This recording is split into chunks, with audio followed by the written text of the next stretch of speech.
I sat in his office trying to sell him our product, which I'm embarrassed of 3.5 years ago versus what it is now. But that's another point. But anyway, I sat in front of him and I was talking with him and he said, "Casey, who's your agent?" And I was like, "Oh, it's Mercury." And he's like, "Mercury?" And he kind of chuckled and I said, yeah, it's Mercury." He goes, "Well, that's actually your carrier. Who's your actual insurance agent?" I said, "Oh my God, I don't know. I had no idea." And I signed up for Mercury Auto Insurance when I was 18 and just paid the bill for all these years. I had no idea. My point is, if that agent would have stayed connected with me, long story short, I went with this guy as my agent now, who I was in front of that day.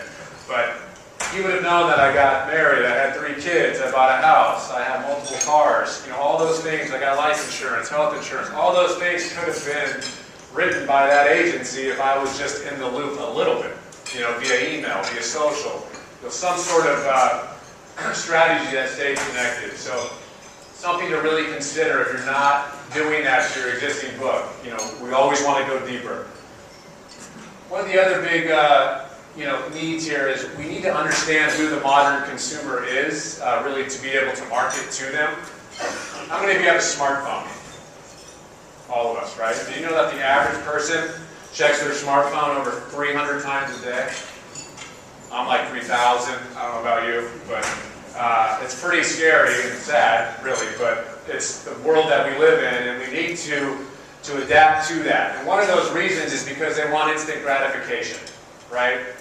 So many times agencies I meet say, "I got a 15-page quote form that I have on my website, and I never get anything from it." Well, you know why? Because nobody wants to sit through a 15-page quote form on your website, right? They want instant gratification, so let's give it to them, in relation to things like that. Simple quote form, simple contact. Your whole digital presence needs to be simplified to tailor to that instant gratification need. They're device heavy. Every one of you rose your hand with a cell phone. We have it at our fingertips. Tablets, smartphones, laptops, desktops,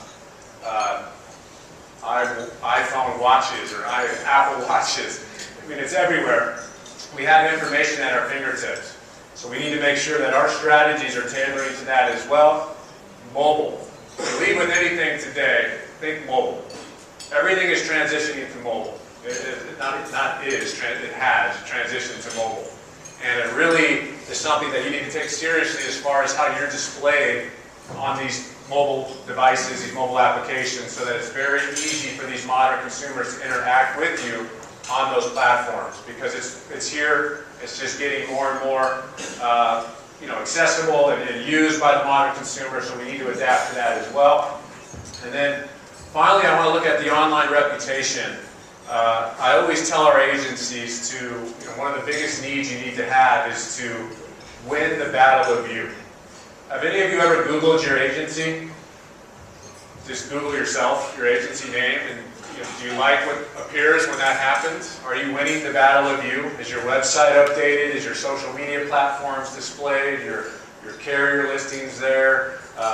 All your online profiles? Are you coming up in your search? Or is another agency coming up in your search? Make sure that you win the battle of you. Okay, because it's a very important fact that you're going to be searched. If you're referred by someone and they Google you, it's the first thing they're probably going to do. Make sure you like the results of that search. And this one I find to be very common amongst a lot of agencies that I run into. Does your online brand match your offline brand? I've been into, like I said, over 2,000 agency offices of all shapes, sizes, employee counts, areas, locations, everywhere. And I walked in some of the most beautiful agencies, 150 employees. You walk in, you're like, whoa, this is big time. Okay? And then you pull them up online. It's that 1995 website that we talked about. That's on dial-up. That's not mobile responsive. Can't even find anything on the site. It's so outdated. It has Flash. Oh, sorry if anybody has Flash, but get rid of it. So the idea is you need to match your online brand to your offline, because they're going to find you there first, no matter what. And you might be losing opportunities even if you're the most established agency in your market. have the most history, the most clients, the most expertise, services, etc., you might be losing business to someone that doesn't have nearly that because their online presence acts as if they do. And it's really something that you need to match.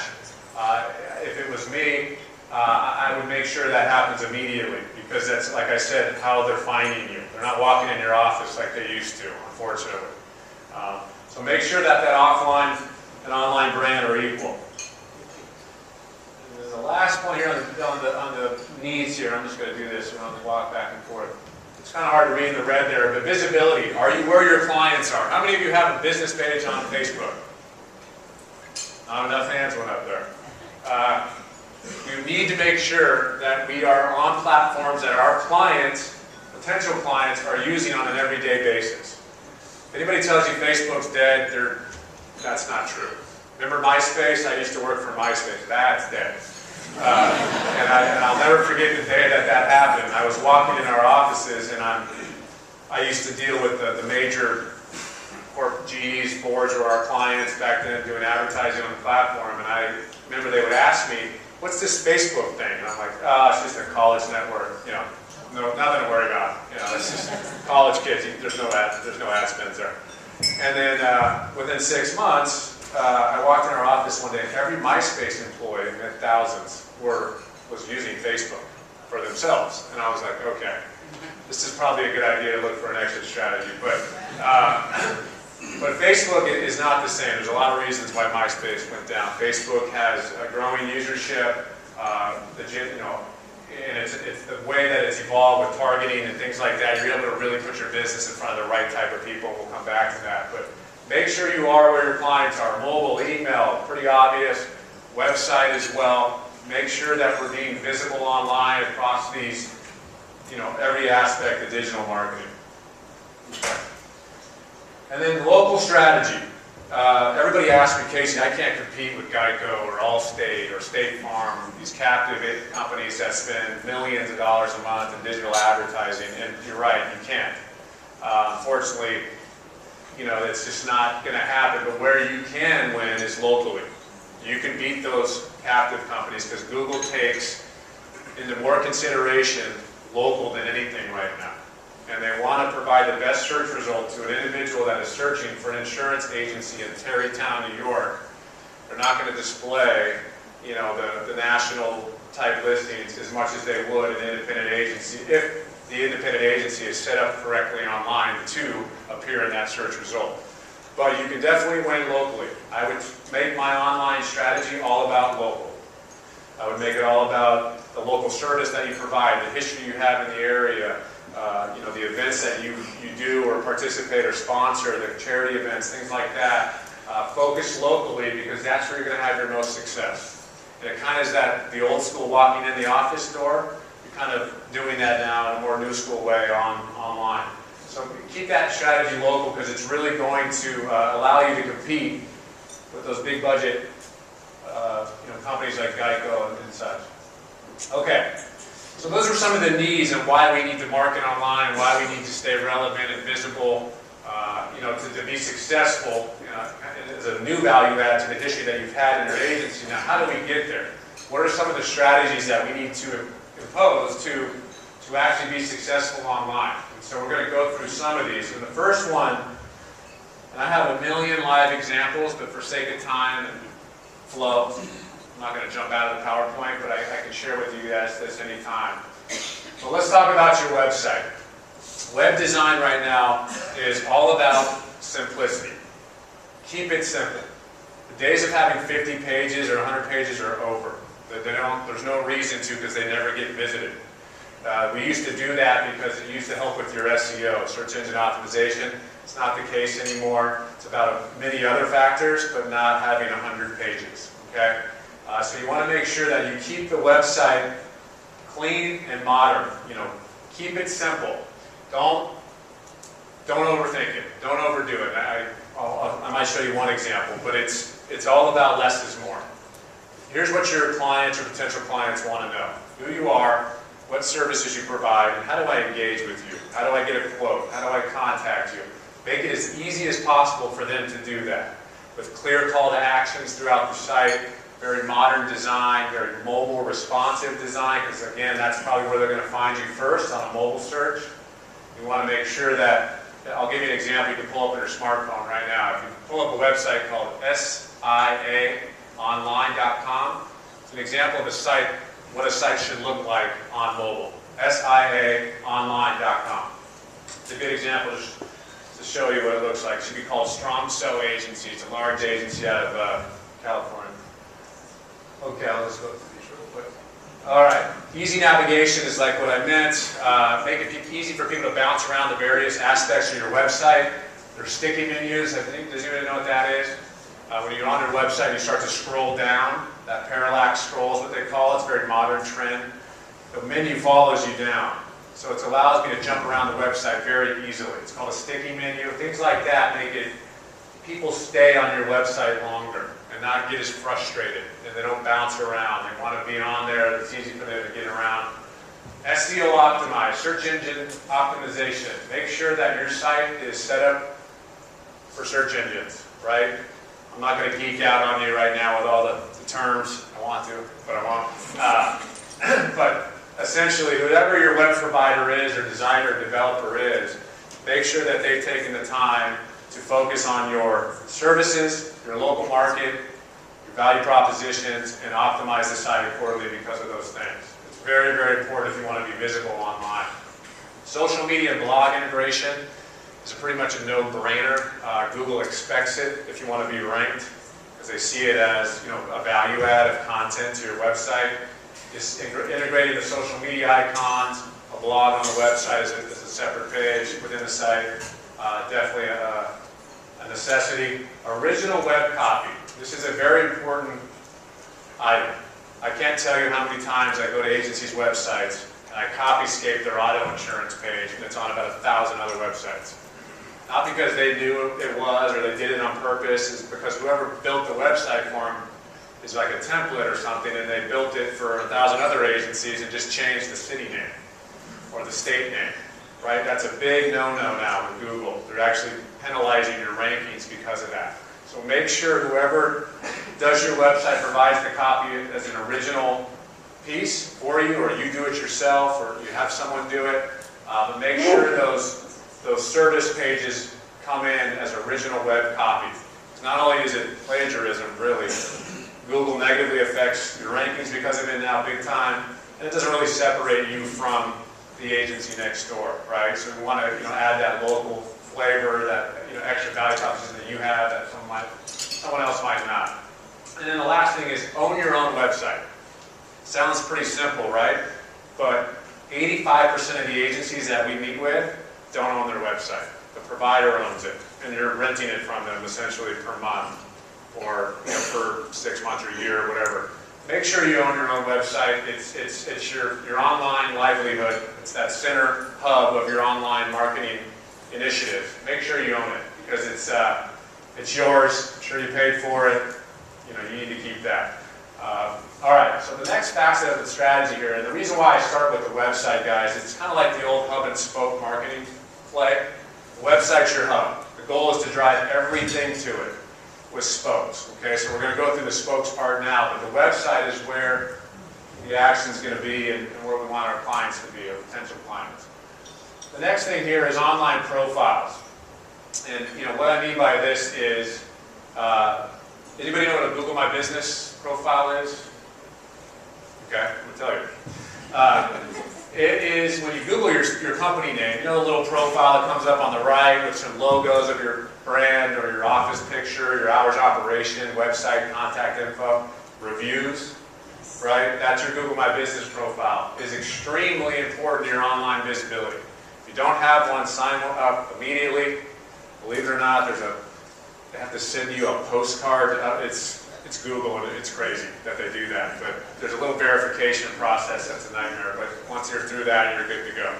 But you need to have it, because it's a very major factor of how they rank websites, your website, etc. It allows you to collect reviews, which really is a good thing. If you're not asking your clients for reviews, make sure you do so now. You can make it very easy for them to do that on Google. It's going to spike your ranking locally immediately. The more reviews, hopefully positive, Google's looking for profiles that are set up correctly, they're accurate, they're loaded with information specific to your business, you have great reviews. That's how they're determining search results. There's many other local directory sites out there. There's services that can provide you. I'll give you a name. I have no affiliation with them, but it's called Yext. If you don't know what it is, it's a platform that you can enter your business information, because it's very important that your address is accurate on all these directories.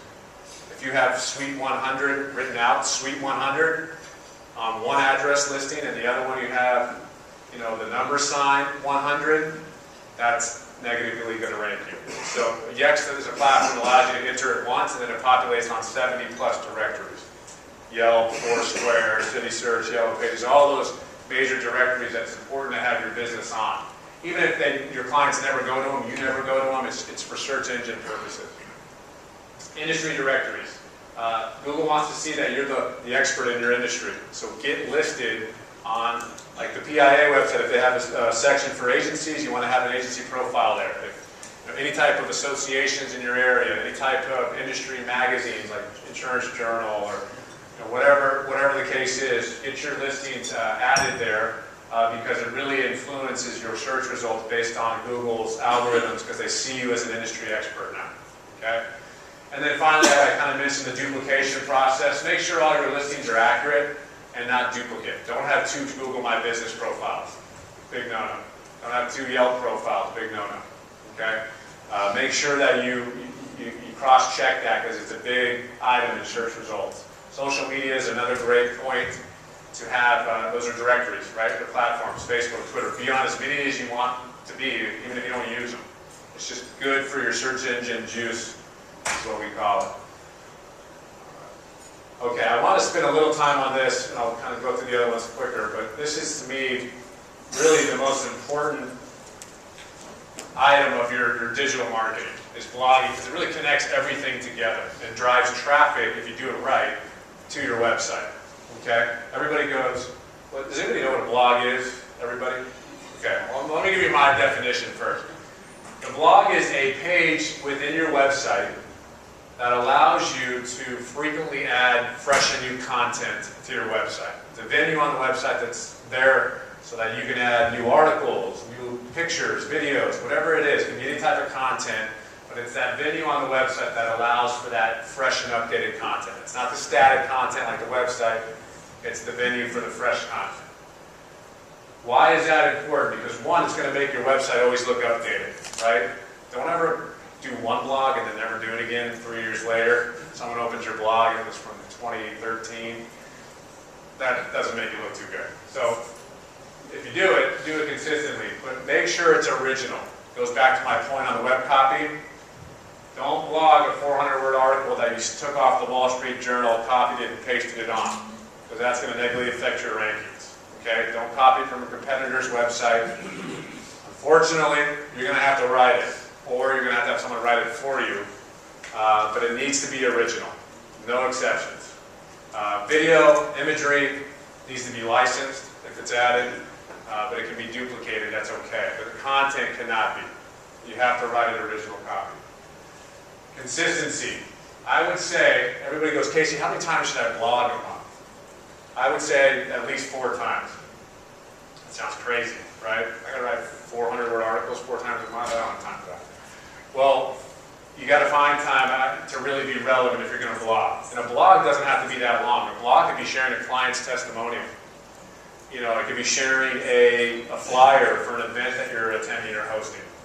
It could be a detailed article written about commercial insurance in Tarrytown, New York, and why it's important for SEO purposes. But make sure you're consistent with it. Like my point earlier, don't blog once and never do it again. If you do that, delete your blog. It's better not to have a blog. Okay? Search. Blogging is one of the main reasons and factors in SEO strategies. Content creation. Online and on-site and off-site content creation, right? Google wants that fresh new content added all the time, and they want it to be specific to your industry, your location, and the services that you provide. So everybody goes, well, what should I blog about? If you're doing it 4 times a month, you should blog twice at least about the industry, And what I mean by that is write an article about why it's so important to insure your team driver in the city that you live in. They love that. It's loaded with keywords that are relevant to your searches and your location. And then do another one similar to that on a different topic. The other two, write about your agency. Feature an employee, a new hire, a new carrier you added, client testimonial, an event you're sponsoring. And then the last one I would do about the community, nothing to do with insurance. You'll find that those get read more than others, unfortunately, sorry. But when they land on your website, they all know that you're an insurance agent when you provide. So I know, Terry, this area is big in Halloween and stuff, from what I've heard. That would be great content to add to the website this time of year, right? Because it's relevant to the community that you're in. And then finally, here's a mechanism that I want you to write down and leave with, because it's called the push and pull philosophy. No one's going to follow your blog. No one follows my blog either. It's just a fact. Everybody goes, no one's going to follow an insurance blog. You're right. No one follows my blog. No one wakes up in the morning and goes, oh, I got to go to joinstratosphere.com right now either. Same with your site. So we have to bring them to our website, correct? So the idea is that this blog content that you publish on your website needs to syndicate out to your Facebook page, Twitter, LinkedIn, Google+, any and all social platforms that you're on. You can push that content out through what they call an RSS feed, and it's going to land on Facebook as a Facebook post, on Twitter as a tweet, on LinkedIn as an update. And if I follow you as a potential client or an existing client on Facebook and an article comes across about Sleepy Hollow Halloween, I'm like, oh, what's that? I click to read it, guess where I'm at now? I'm on your website reading that article. You've done exactly what you want to do. You've pulled people off of social media and you've driven them to your website, to your hub. Right? Now they can stay on there and learn more about the agency, learn more about you guys, the team, the services, etc. It's a great way to drive extreme amounts of traffic back to your website. It's really the only way, unless you're doing some pay-per-click stuff on Google, to drive significant traffic back. So I highly recommend, there's a tool out there that's free for one URL. It's called Deliver It. Check it out. Again, I'm not affiliated at all. I use it, but I'm a client of theirs. It's called dlvr.it. It'll do all this for you. It'll push it all out for you, make it very easy so you're not manually having to do this. You publish your blog in real time, it hits all those platforms. Definitely check that out. Blogging is really the central nucleus, in my opinion, of a successful digital strategy. So make sure you implement that if you haven't already. All right. Social media. How many of you are sick of hearing about social media? I am social media. And it's, it's something that is a necessary evil, unfortunately. But in my opinion, it's really the new word-of-mouth marketing, if it's done correctly, if it's done consistently. Don't go post about your cat on your business page. I think that's pretty obvious, right? Have a strategic content plan. When you're direct posting on the platforms, Facebook, LinkedIn, Twitter, make it easier on yourself and use a system that allows you to post once and it goes to all of them. There's a ton of them out there. Hootsuite, Social Sprout, they're all pretty expensive for one business.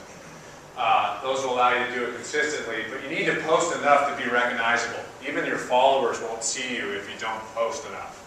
So maybe 3 to 4 times a week. And those posting strategies can just be sharing information. You can share stuff on social media, not on your website, on social media. You could pull an article maybe from Kemper that they posted about, planes or the recent storms. Might be good information that you want to share on your, boom, there's a post. It took you 5 seconds, right? Post about an event that you're hosting. Same type of ideas on the blog, you bring it over to social, but these are direct posts, okay? They get more engagement, they get more visibility as well. You got to make sure you incorporate that too. Local targeted campaigns. What do I mean by that? I could run a campaign right now and dominate homeowners insurance in Tarrytown, New York. Because I can go find on Facebook right now every homeowner in Tarrytown that has said they're a homeowner in Tarrytown on Facebook at a certain income level with a certain amount of cars, a certain amount of kids, a certain amount of, it's crazy how much information they have on us. It's scary, actually. But they do. So I can design a homeowner's ad that's very geared to the Tarrytown market and is very specific to my agency and the services that I provide, the options that I have as an independent agent. And I can push that out to every single homeowner that lives in this area. And don't miss that, because it's something that we do as a company for ourselves and have a lot of success with, in our industry, because the targeting capability has changed dramatically because of the data that Facebook has now from our profiles. Okay, they're reusing us, they're selling us essentially. It's that, but it happens. So let's take advantage of it if we're on those platforms. Prospecting on LinkedIn, real quick. LinkedIn's obviously a business network, professional network. It's great to build new connections, but don't be the person that just starts connecting with everybody, because that drives people crazy. Take the time to write a little. What I do is I find someone that looks like someone I want to connect with, and I find a mutual connection that we have. And what I do is I say, hey Bob, my name is Preston, I'm a Stratosphere, we have a mutual connection, Jeff. And I just thought I'd introduce myself. I think we might have some synergy between our businesses. Maybe we can get together for coffee. Something that quick, then I send the request. The open ratios, the accept ratios go through the roof, and the actual conversations that are created because of that go through the roof. So take the time to do that if you're going to prospect on LinkedIn, because it's a very good way to do it. But don't forget to drop that mutual connection. Okay? Because it really kind of goes, oh, okay. They probably think they knew you and they feel bad, maybe at least, and they'll add you. Or start talking with you, but definitely do that. And then just keep it consistent. I think we've discussed that. It's a really important aspect of it. Okay. SEO, real quick.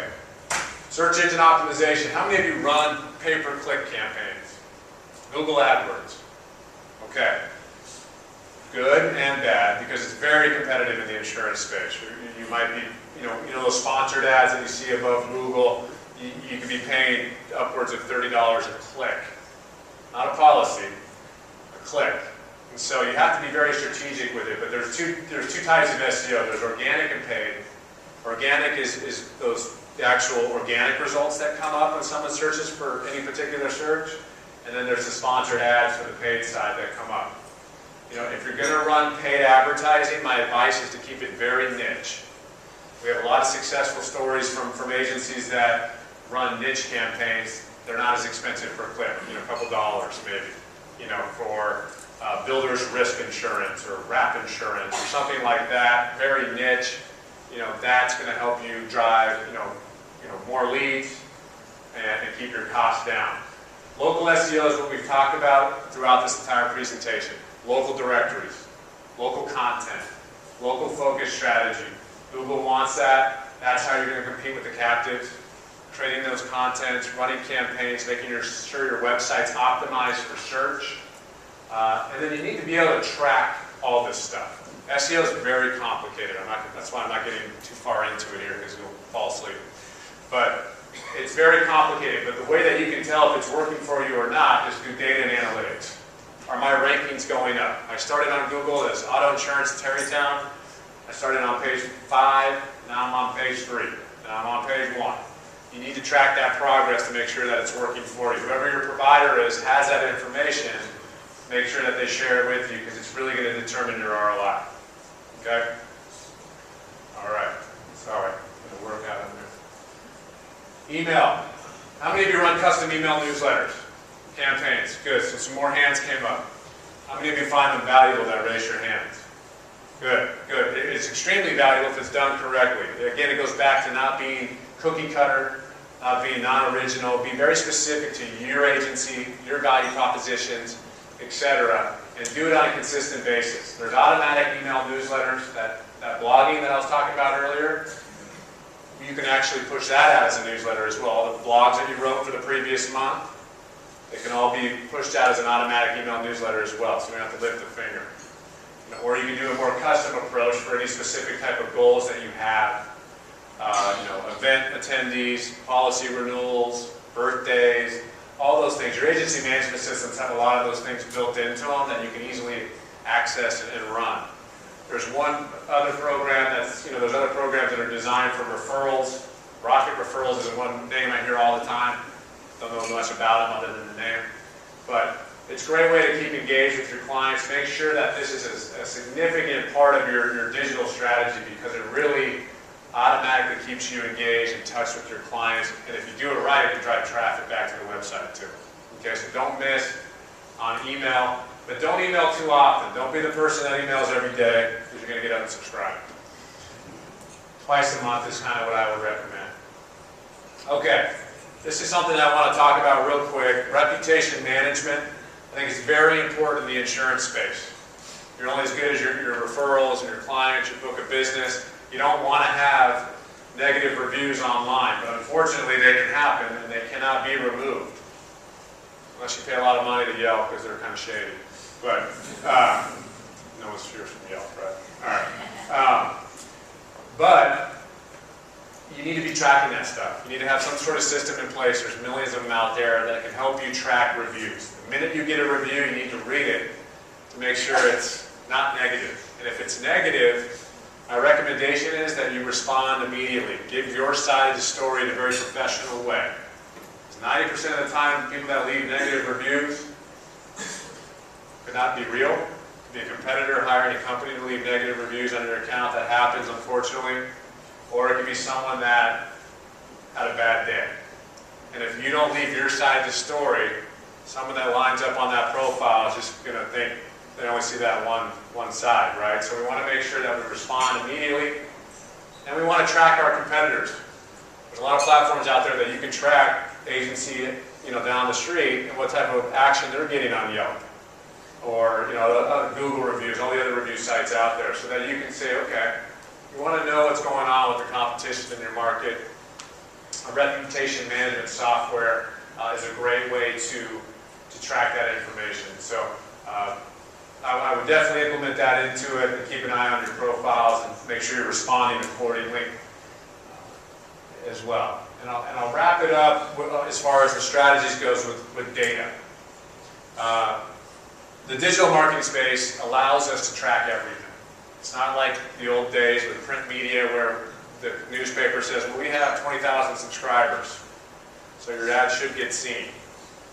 Well, that's about all you get, right? They can't tell you how many people clicked on your ad or opened that page to your ad, right? So the fortune of digital now is we have the opportunity to track everything. If your website does not have Google Analytics on it, add it. It's very overwhelming, but you don't need to use it all. Just use the summary page. That's all you're really going to need. But make sure your web provider adds that to your website so you track everything. Social media can all be integrated into that as well. SEO, email. This is how you're going to be able to determine if digital marketing works for you or not. If you don't have any data to reflect on, you're not going to know. It's how I make a decision for our business every day. It's based on how much traffic we're getting to certain pages on the website. We need to change those pages. How much traffic we're getting to certain content. Which campaigns are driving more conversions, more leads, more quotes, things like that. We use data every day, and you guys need to as well, because that's where it's going. It's already here. And we have the opportunity to get a bird's eye view right into how we're performing online. So definitely look into the various analytic platforms out there. There's a lot of platforms that you can condense all this into one. So you're only looking at one report instead of 5, which is great. So make sure you include analytics into it. So I'm going to wrap this up, guys, because I know we're all full and what's going on. The way that I would summarize this presentation is with these three bullet points. Simplify your web presence. When I say that, it shouldn't be like one page, but it doesn't need to be 50. Simplify it, make it easy to work with you, make it easy for people to find you, to stay connected with you. Less is more. Everybody tells me, hey, Casey, I want this guy that walks out on my website and says, welcome to my agency. No. I want this guy that, I want, 7 pages on earthquake insurance. No. Here's how you do it. And less is more. 10 pages is the average agency site that we develop. That tells you that you don't need a lot, right? Some are more complex because they might be bigger, they might offer more, but 10 pages is really the average, and that's all you really need. It's like I said before, the modern consumer is, has thing you've all heard of, maybe Lemonade, this peer-to-peer platform. I don't know if any of you have ever used it, but it takes about 5 seconds to get a policy. It's very quick. So that's what they're used to now. That's what they're gearing after. So we have to kind of, as an independent agent, we offer much more value, much more service and all of that, but we need to simplify the web presence to mirror these new modern technologies, and that's going to allow you, to continue to provide the value that an independent agent does versus anybody else. So I'll leave you guys with that. Be visible, stay connected, and simplify the web presence. Hope you guys got some good ideas to bring back. I know this is a lot of information. Like I said, we need 25 months, but hopefully you got a few bullet points that you can take back today to your agency and implement. And I'm going to be around if anybody has any questions of any of the stuff that I covered. I'll also make this available to PIA to share if they'd like as well for the agents. So I really appreciate your time. I'm going to take a few questions now if there is some, if we have time. If not, I'm going to be around like I said, but I really appreciate you guys. Thanks for having me again, and I hope you got something out of it.